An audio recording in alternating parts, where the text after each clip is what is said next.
Buenos días a usted, Luis Alejandro, a los compañeros de mesa y a todos los que nos sintonizan a esta hora en el programa Proyección Educativa Siglo XXI.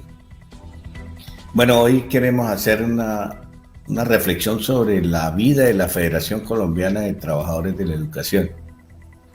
Y lo hacemos en el marco de la conmemoración de los 64 años de ASINOR como una de las organizaciones más antiguas y también consideramos una de las más importantes de la región. No solo por el número, que hoy supera los 10.000 afiliados, sino por el papel jugado históricamente en esta región. Una región que no es atendida principalmente por los gobiernos centrales, en donde ha decaído mucho el sistema educativo y podemos decir que hoy tenemos falencias profundas en la situación de la educación, no solo en el aspecto de la infraestructura, sino en todo el andamiaje de la estructura del sistema educativo en la región, por cuanto esta es una región eminentemente en el sector rural con muchas dificultades y dificultades que pasan por la gran violencia, por la inseguridad total, la falta de una educación de pertinencia, la falta de internet para las instituciones educativas, pero de no existir la organización sindical podemos estar completamente seguros que esto era una situación angustiosa y de hecatombe. Por eso, valorar ese ejercicio que en esa década, en ese periodo del Frente Nacional, cuando se constituyó el Frente Nacional, que fue en 1957, aparece en Colombia una gran proliferación de sindicatos, y dentro de esos, en 1958 aparece ASINOR, que posteriormente fue legalizada en 1960 y que de una vez hizo parte de la Federación Colombiana de Trabajadores de la Educación. Primero pues se crean los sindicatos y aparece la federación como un estandarte importante de lucha que validamos en todo su ejercicio.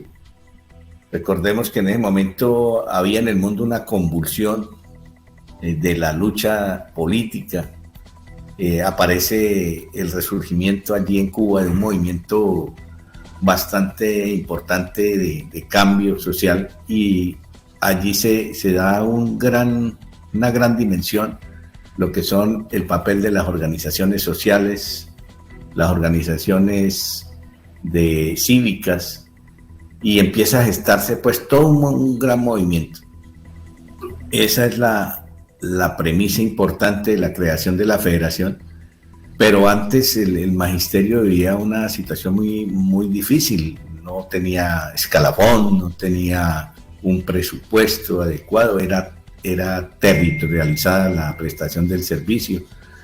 No había un régimen de prestaciones sociales, no existían grandes estructuras en donde se prestara el servicio educativo, y los servicios de salud eran inminentemente peores que los que tenemos hoy, porque era a destajo pues la situación que se daba, al punto de que el mismo Estado colombiano empezó a valorar al maestro como una de las personas que más tenían apostolado, y aparece la reivindicación que desde 1913 consagra como la pensión gracia, porque no existía, digamos, ese equilibrio social con los educadores, y allí empezó a gestarse desde 1960 para acá todo un proceso importantísimo que logra al final de esa década, en 1970, consagrar una de las principales reivindicaciones, podemos decir, para nosotros, que es la estructura de la organización. Del 70 al 80 aparece entonces ya unas reivindicaciones mucho más aterrizadas, Se me olvidaba decir que en Cúcuta se realizó en 1975 un congreso muy polémico de la federación. Se llevó a cabo donde es la cancha Toto Hernández allí, y se llega hasta unificar a las diferentes peticiones que aparecen en 1975 como la consolidación de banderas importantes en lo que tiene que ver con la búsqueda de un estatuto, la búsqueda de un régimen prestacional para los docentes, y se genera entonces una gran afiliación de maestros en todo el país, en donde existían muchísimas organizaciones de orden particular, incluso sindicales. Pero se consagra en 1979 el Estatuto Docente, y seguimos diciendo que esa fue la principal reivindicación profesional de los educadores, que posteriormente el gobierno tuvo que naturalizar porque consagraba la dignificación de los docentes.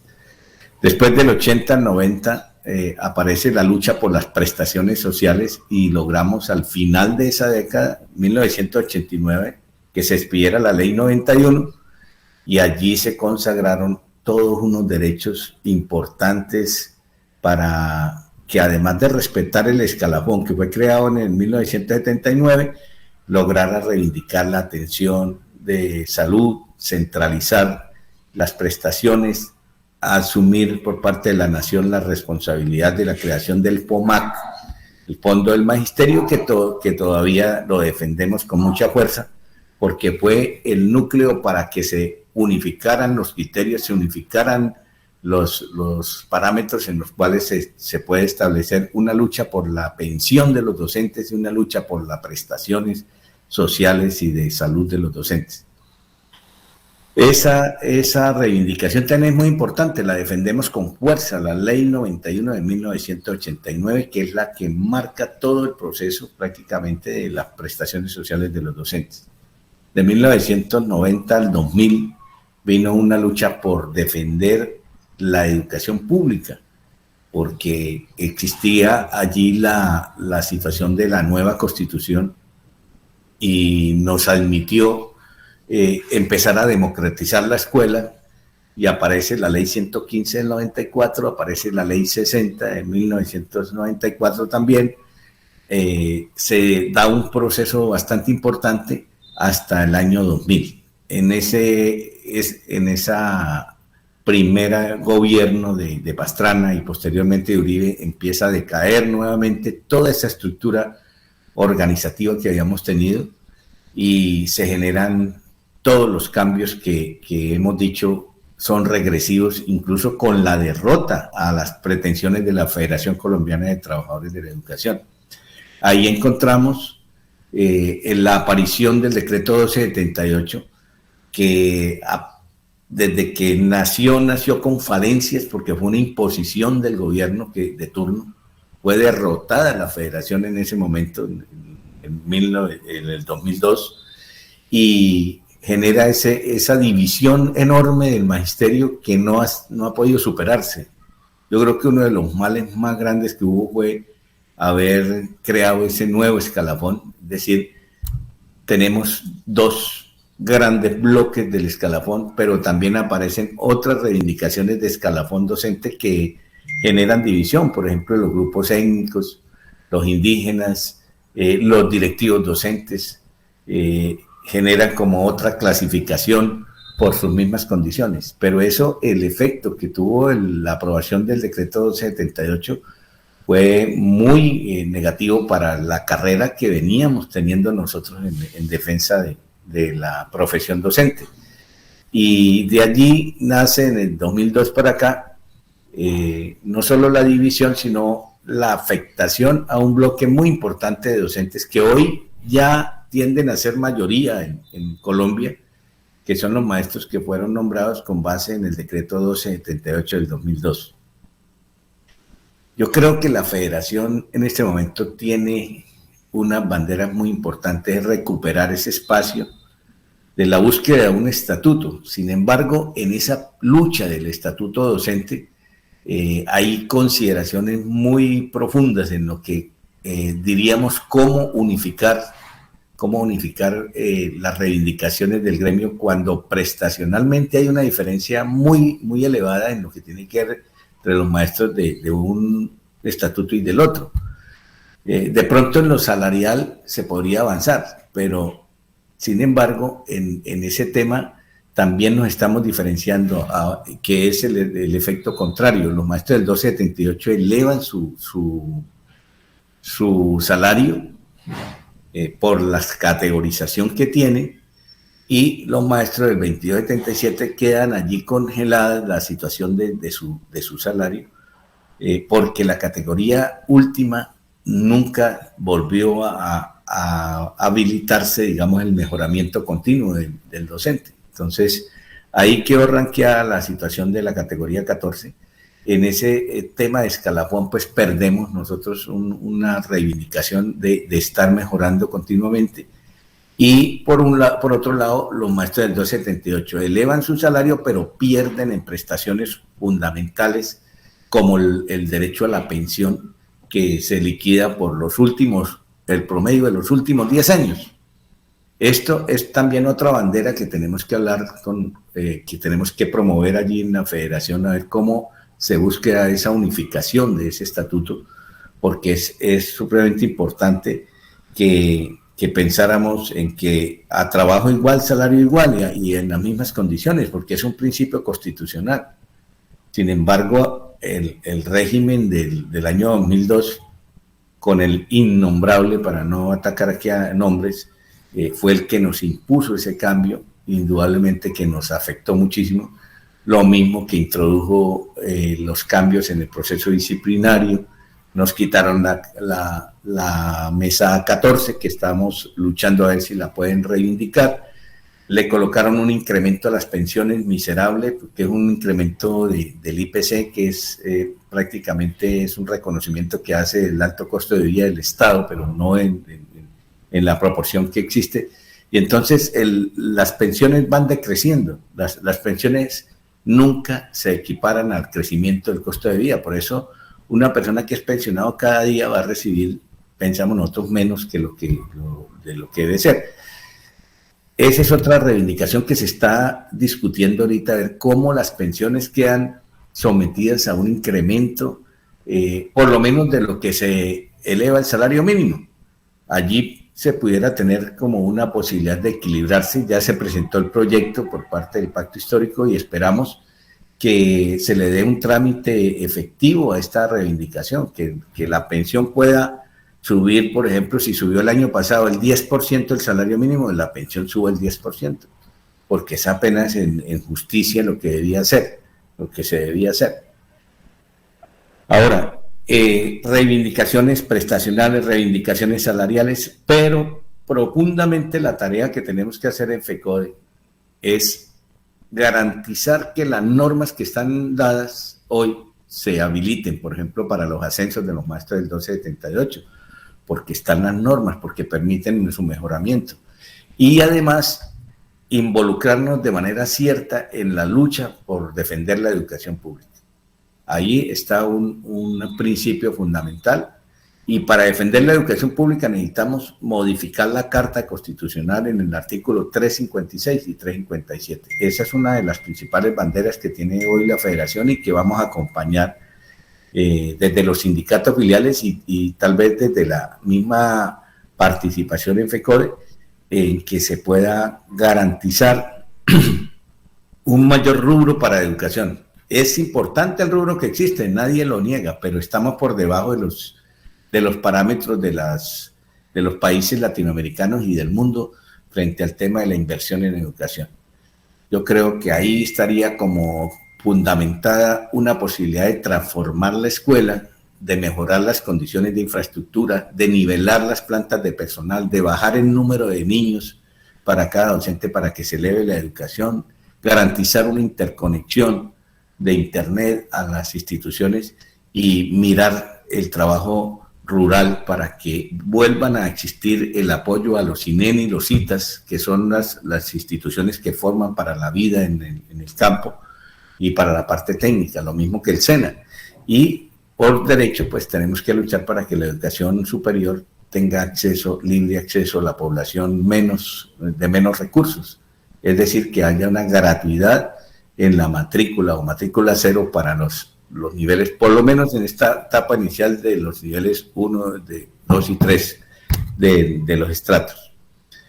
Bueno, eso es como un marco general de lo que es la federación. Nosotros vamos a seguir proponiendo la posibilidad de unas banderas de lucha que no se hacen con un programa igual que un alcalde, porque esto es diferente, pero sí a colocar como centro algunas banderas que nos ayuden. Aquí en la campaña pues van a llegar la gente de otros departamentos, van a llegar, bueno, eso es democracia, eso está bien. Lo que nosotros sí decimos es que los nortesantanderianos tenemos que darnos prioridad para que no perdamos ese espacio en FECODE, porque no puede ser, uno va a Santander y no lo dejan ni hablar, va a Antioquia tampoco, porque es decir, va a otras regiones y la gente se cierra.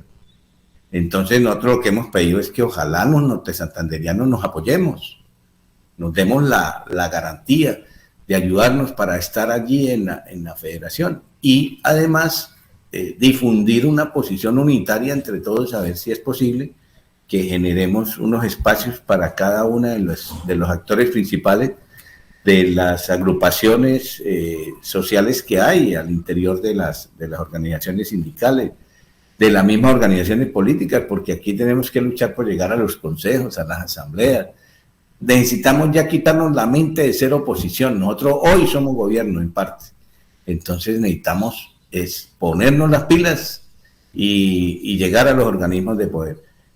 Si tenemos una filosofía clara en la cabeza, si tenemos un pensamiento de ayuda a la comunidad, pues vamos a darle a eso y por eso ofrecemos toda nuestra disposición a que primer espacio FECODE, el segundo espacio lo discutimos con la comunidad. Lo que la gente nos diga que debemos hacer, lo vamos a hacer. Es decir, no rechazamos ni siquiera opciones de pertenecer a unos espacios del departamento en la parte política, porque también tenemos la capacidad y tenemos el apoyo de mucha gente que nos ha dicho, bueno, hagámosle para adelante en otros espacios. Entonces eso es muy importante. Bueno, eso en el marco general. Esperamos que participen en los diálogos regionales que se están preparando. Se aplazó el de Ocaña y Cúcuta, pero van a venir en otras fechas. Allí hablemos de las cosas, porque es un espacio para buscar también que la gente sea escuchada, que se busquen unas líneas de prioridad para cada departamento. Aquí tenemos muchas y sabemos que debemos hacerlo. Invitarlos de manera fraterna a seguir creyendo en esa decisión nuestra de ayudarnos. Gracias por su apoyo, lo sentimos en todas partes donde vamos, en Catatumbo, donde tuvimos toda esa correría, la gente sabe lo difícil que es esta lucha y sabemos que vamos a tener un inmenso respaldo de la gente. Muchas gracias, que Dios los proteja y nos proteja a nosotros también todos los días.